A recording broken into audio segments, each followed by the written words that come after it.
สูงหมดเลยมาดีพุทธมณฑลเชียงรายค่ะเหมือนไรแดดไม่นะครับเนี่ยมากันโตเอาเลยแล้วมีเนื้อหาเนี่ย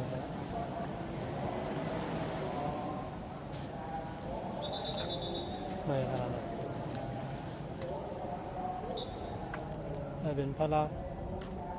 ลวง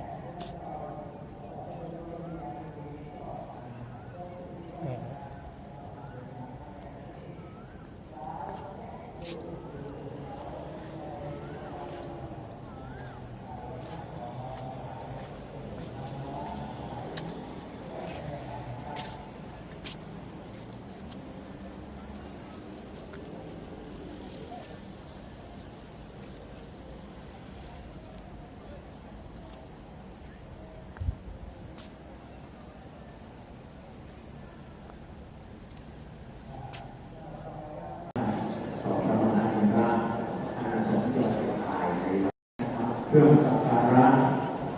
สำหรับพระสันตาธิการที่ได้นำเครื่องสักการะน้ำขมิ้นส้มปล่อยนะครับน้ำหอมเป็นเครื่องบูชาที่จะมาแสดงสามีติกรรมในครั้งนี้ก็ขอได้มาจัดเตรียมจัดวางซึ่งได้จัดเตรียมที่สำหรั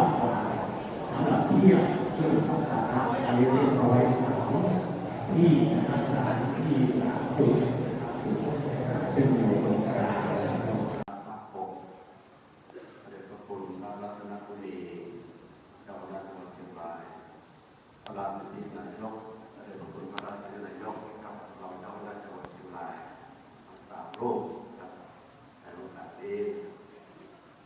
มหาเท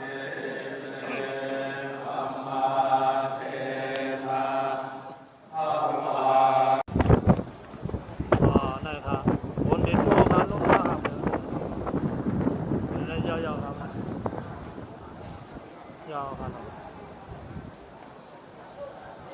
ผลนุ่มๆบ้างครับนะเนาะคุณทำวนเชียงรายครับวันนี้มากันต่อเสียเขา